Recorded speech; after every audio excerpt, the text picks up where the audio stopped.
بسم اللہ الرحمن الرحیم۔ کھانا کھانے کی سنتیں۔ نمبر 1، کھانے کے شروع میں بسم اللہ پڑھنا۔ رسول اللہ صلی اللہ علیہ وسلم نے فرمایا، جب تم لوگوں میں سے کوئی کھانا کھائے تو بسم اللہ پڑھ لے۔ جامع ترمذی حدیث نمبر 1858۔ نمبر 2، کھانے میں عیب نہ نکالنا۔ نبی کریم صلی اللہ علیہ وسلم نے کبھی کسی کھانے میں کوئی عیب نہیں نکالا۔ اگر پسند ہوا تو کھا لیا اور اگر ناپسند ہوا تو چھوڑ دیا۔ صحیح بخاری حدیث نمبر 5409۔ نمبر 3، کھانے کو نہ سونگھنا۔ آپ صلی اللہ علیہ وسلم نے فرمایا، کھانے کو مت سونگھو جیسا کہ درندے سونگھتے ہیں۔ کنز العمال حدیث نمبر 40873۔ نمبر 4، داہنے ہاتھ سے کھانا۔ حضرت عمر بن ابی سلمہ رضی اللہ عنہ فرماتے ہیں کہ میں بچہ تھا اور رسول اللہ صلی اللہ علیہ وسلم کی پرورش میں تھا اور کھاتے وقت میرا ہاتھ برتن میں چاروں طرف گھوما کرتا تھا، اس لیے آپ صلی اللہ علیہ وسلم نے مجھ سے فرمایا کہ بیٹے بسم اللہ پڑھ لیا کرو، دائنے ہاتھ سے کھایا کرو۔ صحیح بخاری حدیث نمبر 5376۔ نمبر 5، 3 انگلیوں سے کھانا۔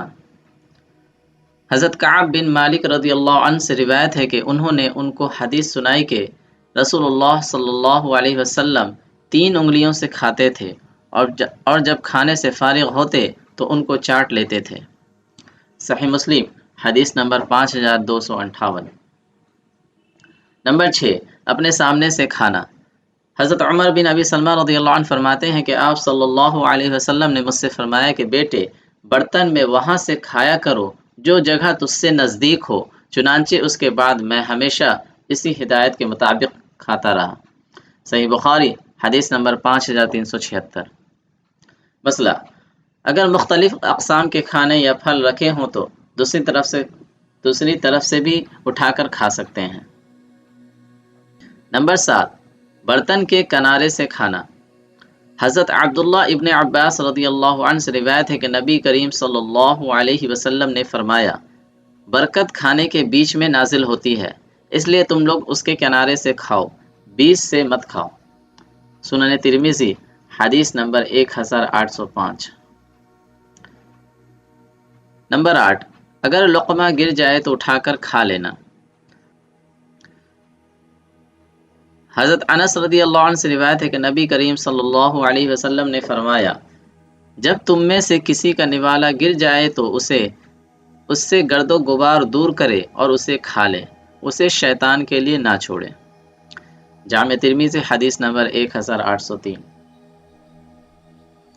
نمبر 9، برتن اور انگلیوں کو چاٹ کر صاف کرنا۔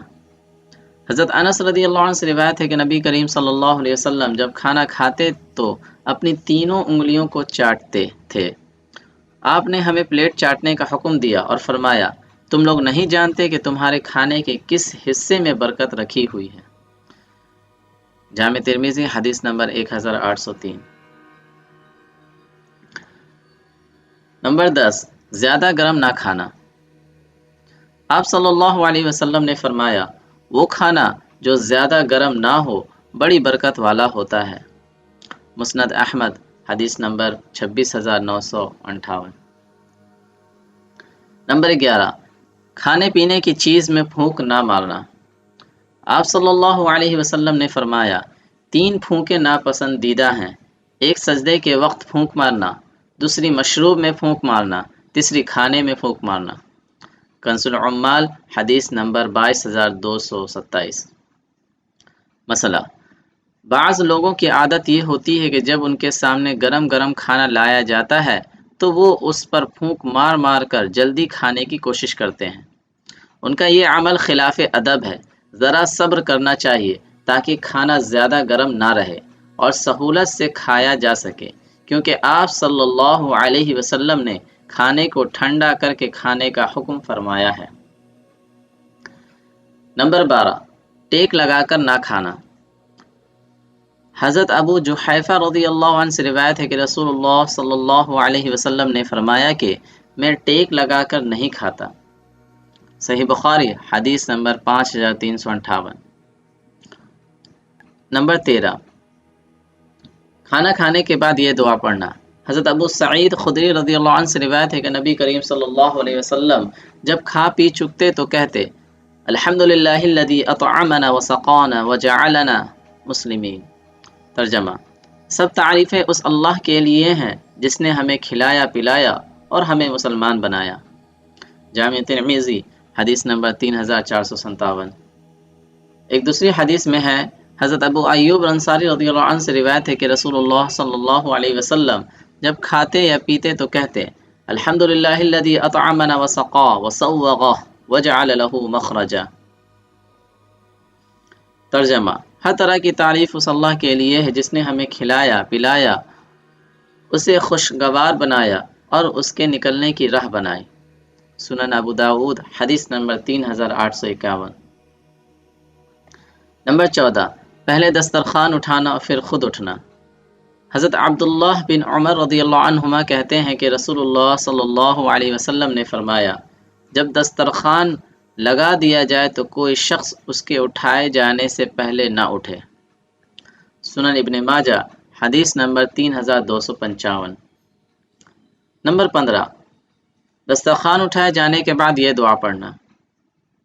حضرت ابو امامہ رضی اللہ عنہ کہتے ہیں کہ رسول اللہ صلی اللہ علیہ وسلم کے سامنے سے جب دسترخوان اٹھا لیا جاتا تو آپ کہتے الحمدللہ حمدا کثیرا طیبا مبارکا فیہ غیر مودع ولا مستغنا عنہ ربنا۔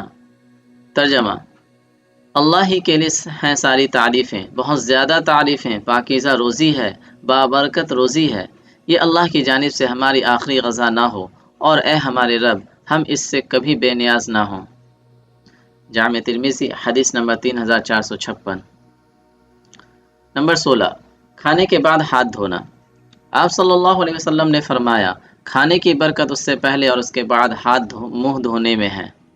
مشکات المصابیح حدیث نمبر 4208۔ نمبر 17، کھانے کے بعد کلی کرنا۔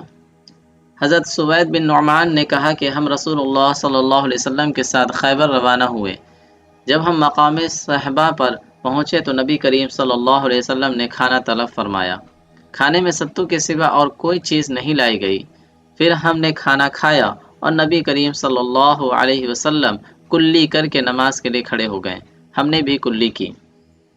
صحیح بخاری حدیث نمبر 5454۔ نمبر 18، اکٹھے کھانے میں سب کے ساتھ اٹھنا، اگر پہلے اٹھنا ہو تو عذر پیش کر دینا۔ رسول اللہ صلی اللہ علیہ وسلم نے فرمایا، جب دسترخوان لگا دیا جائے تو کوئی شخص اس کے اٹھائے جانے سے پہلے نہ اٹھے اور نہ ہی اپنا ہاتھ کھینچے اگرچہ وہ آسودہ ہو چکا ہو، جب تک کہ دوسرے لوگ بھی کھانے سے فارغ نہ ہو جائیں، اور اگر ایسا کرنا ضروری ہو تو عذر پیش کر دے، اس لیے کہ آدمی اپنے ساتھی سے شرماتا ہے تو اپنا ہاتھ کھینچ لیتا ہے اور ہو سکتا ہے کہ ابھی اس کو کھانے کی حاجت ہو۔ سنن ابن ماجہ حدیث نمبر 3295۔ نمبر 19، دوسرے کے یہاں کھانا کھا کر ان کے واسطے خیر و برکت کی دعا کرنا اور کھلانے والے کو یہ دعا دینا۔ حضرت ابو الحیثم بن تیہان نے نبی کریم صلی اللہ علیہ وسلم کے لیے کھانا بنایا، پھر آپ کو اور صحابہ کرام کو بلایا۔ جب یہ لوگ کھانے سے فارغ ہوئے تو آپ نے فرمایا، تم لوگ اپنے بھائی کا بدلہ چکاؤ۔ لوگوں نے عرض کیا، اللہ کے رسول، اس کا کیا بدلہ ہے؟ آپ صلی اللہ علیہ وسلم نے فرمایا، جب کوئی شخص کسی کے گھر جائے اور وہاں اسے کھلایا اور پلایا جائے اور وہ اس کے لیے دعا کرے تو یہی اس کا بدلہ ہے۔ سنن ابو داود حدیث نمبر 3853۔ ایک دوسری حدیث میں ہے، نبی کریم صلی اللہ علیہ وسلم سعد بن عبادہ رضی اللہ عنہ کے پاس آئے تو وہ آپ کی خدمت میں روٹی اور تیل لے کر آئے۔ آپ صلی اللہ علیہ وسلم نے اسے کھایا، پھر آپ نے یہ دعا پڑھی، افطر عندکم الصائمون واکل طعامکم الابرار وصلت علیکم الملائکہ۔ ترجمہ، تمہارے پاس روزے دار افطار کیا کریں، نیک لوگ تمہارا کھانا کھائیں اور تمہارے لیے دعائیں کریں۔ سنن ابو داود حدیث نمبر 3854۔ کھانا کھانے سے متعلق کچھ ضروری مسائل۔ مسئلہ 1، نمک سے کھانے کی ابتدا اور نمک ہی پر کھانے کا اختتام کا سنت ہونا کتب فقہ میں تو مذکور ہے، لیکن اس کے بارے میں کسی حدیث صحیح کی موجود نہ ہونے کی وجہ سے اس کو مستحب بمعنی محبوب و مرغوب کہنا درست ہوگا، مگر سنت کہنا صحیح نہیں ہے۔ مسئلہ 2، بہت سے حضرات کھانے کے درمیان گفتگو کرنے کو خلاف ادب و سنت سمجھتے ہیں، جبکہ بالکل خاموش رہنے کو فقہائے کرام نے مکروہ قرار دیا ہے، کیونکہ یہ مجوسیوں کی عادت ہے۔ اس لیے اس تشبہ سے بچنے کے لیے کھانے کے دوران نیکی اور بھلائی کی بات کرے، لیکن اس کا مطلب یہ ہرگز نہیں کہ اتنے زور زور سے نیکی اور بھلائی کی بات کرے جس سے دوسروں کو تکلیف پہنچے، کیونکہ اس قدر بلند آواز سے گفتگو کرنا جس سے دوسروں کو تکلیف پہنچے شریعت میں منع ہے۔ مسئلہ 3، بعض لوگوں سے یہ سنا جاتا ہے کہ کھانے کے بعد میٹھا کھانا سنت ہے، جبکہ یہ کسی حدیث سے ثابت نہیں ہے۔ ہاں البتہ آپ صلی اللہ علیہ وسلم سے میٹھی چیز اور شہد پسند فرماتے تھے، لہٰذا میٹھی چیز یا شہد کو سنت عادیہ کی نیت سے کھائے تو یہ درست ہے، اور اتباع سنت کی نیت سے کھائے تو انشاءاللہ اجر بھی ملے گا۔ اللہ تعالی ہمیں ان باتوں پر عمل کرنے کی توفیق عطا فرمائے، آمین۔